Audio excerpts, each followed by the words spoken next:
races, and I think all these three teams here have gone under 3:17, so it's going to be quite an interesting race. But obviously, I'm hoping that the Aussies get up here.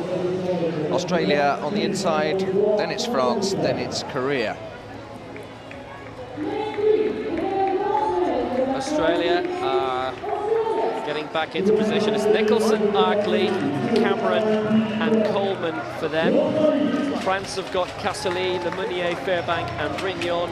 And Korea have got Hong Suk-man, Yu Byun-hoon, Young Dong-ho and Kim Gu-dai, who won the 800. Interesting fact, sorry, Richard Nixon, biggest biceps in the Paralympics there. He's got some guns on him, that guy. They're bloody big. So how many of these guys do you know well? Nicholson, Arkley, Cameron and Coleman? Yeah, I've been on a team with all the boys for a while now. Obviously Rich, he used to be a powerlifter, as you can tell by the arms.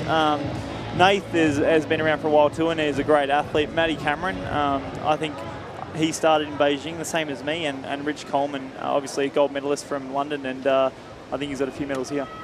Okay, so everyone in white. The Australians are white with a little bit of green, the French are in white with a little bit of red and blue, and the Koreans are in white with a little bit of more white.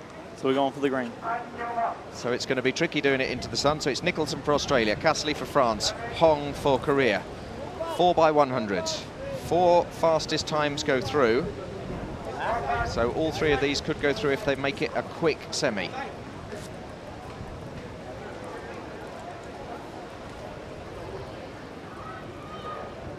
Just hauling the Korean a little bit back to make sure he's behind the line. Cassely just reversing a little bit as well. Nicholson is set. Just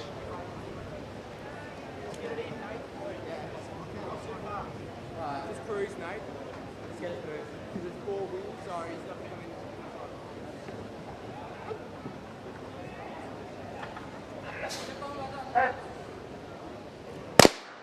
Australia on the inside, then it's France, then it's Korea, and with the Americans setting such a poor time in the last race, basically the first two from this race, as long as they're in decent time, will go through, and possibly all three of these if they can work together and make it a decent time. So the French going very well in lane 5, the Koreans with Hong on this first leg going well, and at the moment Nicholson of Australia just hanging a little bit back. It's a good first leg for Cassely, who's an awesome wheelchair racer. He's had a brilliant game, and Cassely at this point will now take Hong of Korea. So Cassely bringing it home for France on this first of the 4x400. Koreans coming in second, and the Aussies at the moment just hanging back with Nicholson. As they come up, let's just see how the changeovers go. France handover now, Korea handover now, Australia now, as they come into the second leg. So it's Arkley for Australia, Lemonnier for France, and Yu for Korea. But the French in the lead at the moment, then it's the Koreans, then it's the Australians. And now this is a good second leg for Arkley of Australia. Arkley's flying, he's catching up with Lemonnier. Arkley catching up with Lemonnier, the Koreans with Yu on the outside. We'll get a word from Brad in a minute as they just come into line now. Now it's a straight race. It's the French, then the Australians, and then the Koreans. How's it going, Brad? Yeah, obviously that Stager plays a big part. That first lap is quite hard to pick who's in the lead, but obviously Nathan Arkley here has really done a really great leg, and we want a good change here, and I think it's going to be a very interesting finish. Like you said, if these three teams can work together here, they could all possibly get through. So I think it's going to be a very, very interesting race. Good handovers for everyone. Now we've got Cameron of Australia goes into the lead, Fairbank for France, and then it's Young of Korea. So Australia from France, from Korea. What's he like, this guy Cameron, on the third leg? Mate, I'm not sure. I haven't really seen his 400 experience, but I know he's a great bloke and brings a lot of energy to the team, and I'm sure he's going to do everything he can right now for the team. And they'll be hurting a bit right now, I think, coming into this headwind, and this is going to be the difference this last video.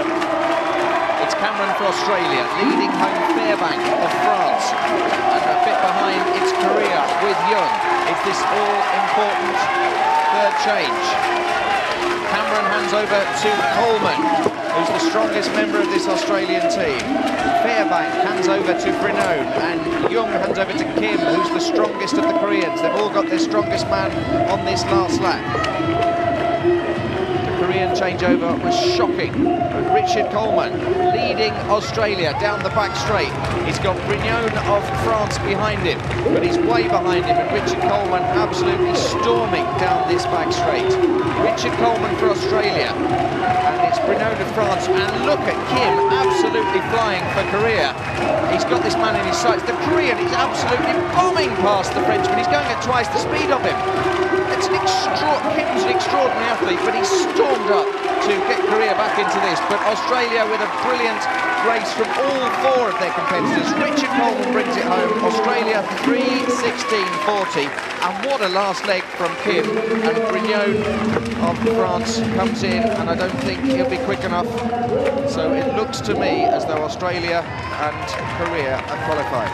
Yeah, and it looks to me as if the first two from the first semi-final are safe as well, and that will be Canada and Thailand.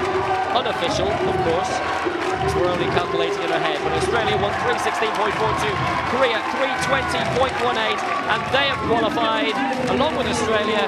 France have not, which means the USA are also out, and Canada and Thailand are also in the final. Good performance from your boys, Brad. That was great to watch. Going through with the quickest time, and as you can see here, Coleman's just a bit relaxed and not really going too hard, and I think that final is going to be very, very interesting, because as you've seen then, the athlete from Korea come home flying, so it's going to be very interesting to see what happens.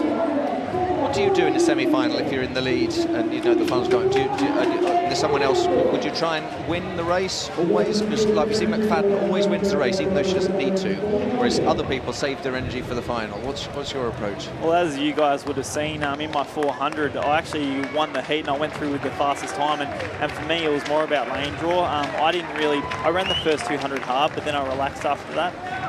So it depends on the athlete, really. Some don't mind the lane, but for me, it really goes down to the lane draw. So confirmation that Australia and Korea